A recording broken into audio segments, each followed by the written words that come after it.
going on, everybody? Coach Gamble here, man, back with another installment of our memory verse this week. Everybody has the same verse, Proverbs 6:16. Don't forget my 5th and 6th period classes, which is 8B and 6B. We will take our memory verse quizzes on Thursday. Everybody else will have theirs on Friday. All right, so start studying. Let me read this, Proverbs 6:16. These 6 things the Lord hates. Yes, 7 are an abomination to him. The first thing I want to start off saying is this. Contrary to popular belief in our Americanized culture is that everything is not okay with God. In other words, I think we've downplayed sin in our era, in our culture, to the point where we really don't want to talk about sin. We don't want to have that discussion about what's right and what's wrong as it relates to God. I think we've adopted the notion that everything is okay with God. He's cool with it. It's not a big deal. And we shouldn't be worried about it because Christianity is not about a bunch of rules and regulations. And I agree with that statement, but I do not agree with the fact that everything's cool with God. Why would God make the 10 Commandments? Why would God have the Beatitudes and things of that sort if he didn't care about how we acted or the things that we said or how we carried ourselves? He does carry.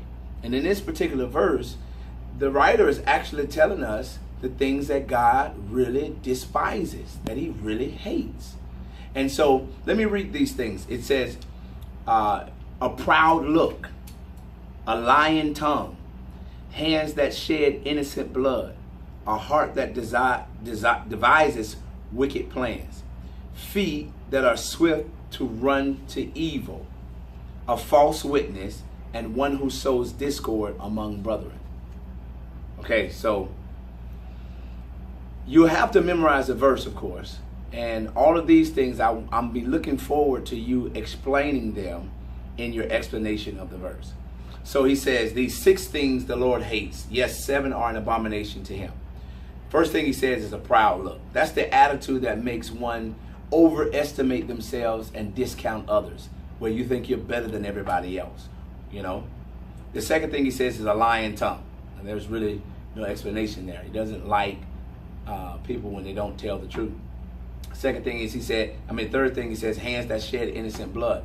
That's murdering, and I would even add bullying in there. When you're doing somebody harm without cause and reason. There's no reason for you to harm anybody else or, try to do something damaging to somebody for 0 reason. Okay?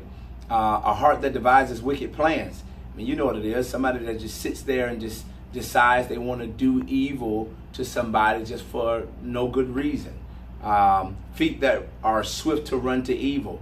I call these messy people. They want to be where drama is. They want to be where there's a whole lot of conflict going on. So they're always chasing this stuff and running to it.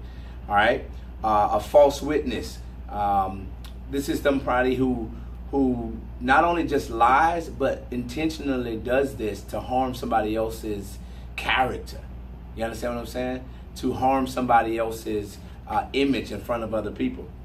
And then one who sows discord among brethren. God wants us to be together and love each other and treat each other as ourselves.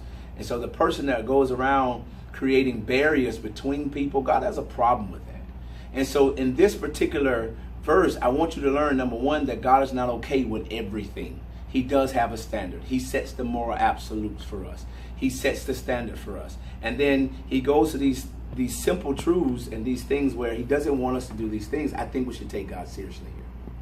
As always, you have to memorize the verse and tell me what the verse means, as I just did. And then tell me how you can apply these things to your life. I look forward to talking to you soon. Love you much. Bye.